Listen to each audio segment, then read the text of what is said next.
Imagine seeing a message in your group chat that feels threatening or unsafe. It's a tense moment, spreading through the network like a digital hazard. You know you should report it, but you might hesitate. You freeze, caught between wanting to stop the threat and feeling entirely unsure of what specific details you actually need to share. By the end of this video, you will learn a simple 5-part framework to build a clear digital safety report. You don't need to write a long, complicated essay or sound like a legal expert. A useful report is simply a tool. It exists to deliver the exact factual information that adults need to assess the situation quickly and stop harm immediately. Step 1 is securing the evidence safely. When you spot a concerning message, your immediate duty is to freeze the moment exactly as it appeared on your screen. Capture the evidence locally right away.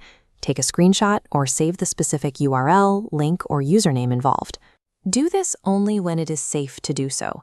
Once you have that screenshot, do not tamper with it. Do not edit the image, do not crop it, and do not add your own comments or text over it. Your behavior in the moment is equally critical.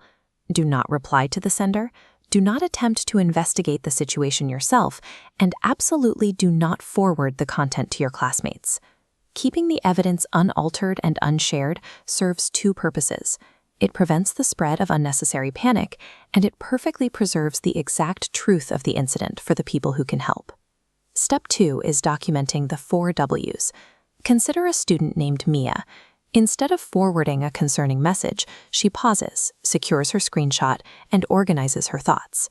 We can map out Mia's thoughts using this digital notepad. The top slot for our unaltered evidence is locked into place. That leaves 4 slots to organize the raw data, using 4 specific questions. First, what happened? Describe exactly what you saw, heard, or received. Mia, for example, notes that she saw a specific message threatening the school in a group chat. Second, when did it happen? Pinpoint the exact date and the approximate time the content appeared. Third, where did it happen? Identify the exact location.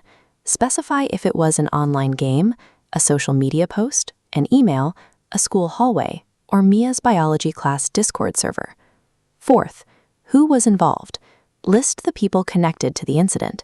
Provide any known usernames, phone numbers, or real names. By systematically answering these 4 questions, you take a vague feeling of worry and convert it into organized, actionable intelligence. Step 3 is filtering for facts. Before you submit your information, review what you've gathered and actively eliminate any rumors, guesses, or accusations. Report only what you actually know. It is easy to slip into assumptions. Guessing a student's hidden motive or predicting what they might do tomorrow based on a hallway rumor dilutes the reliability of your report. Take a look at this split screen. On the left, we see subjective guesses that cloud the issue. On the right, we see purely fact-based statements. Stick to neutral observations like "I saw" or "I received." If the message is confusing, it is entirely acceptable to say, "I am not sure what this means, but it made me concerned." You do not need to prove that something is dangerous before asking for help. Your only job is to provide unvarnished facts so professionals can safely investigate.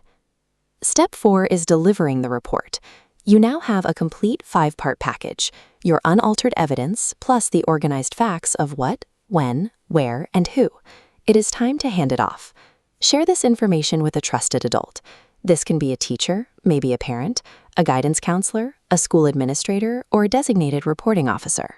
There is one critical caveat to standard reporting procedures. If someone is in immediate physical danger, don't wait to find school staff.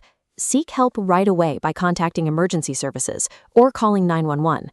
Effectively delivering your targeted package of information takes the weight of solving the problem off your shoulders, shifting it directly to the adults who are equipped to handle it. A helpful report always answers 5 simple questions: what happened, when, where, who was involved, and what evidence is available. Because Mia paused to gather clear, drama-free information, her school was able to assess the situation immediately and respond appropriately. The right information shared at the exact right time is the most powerful tool available to protect people and prevent harm. Be clear, report early, speak up, share the facts, and help keep your school safe.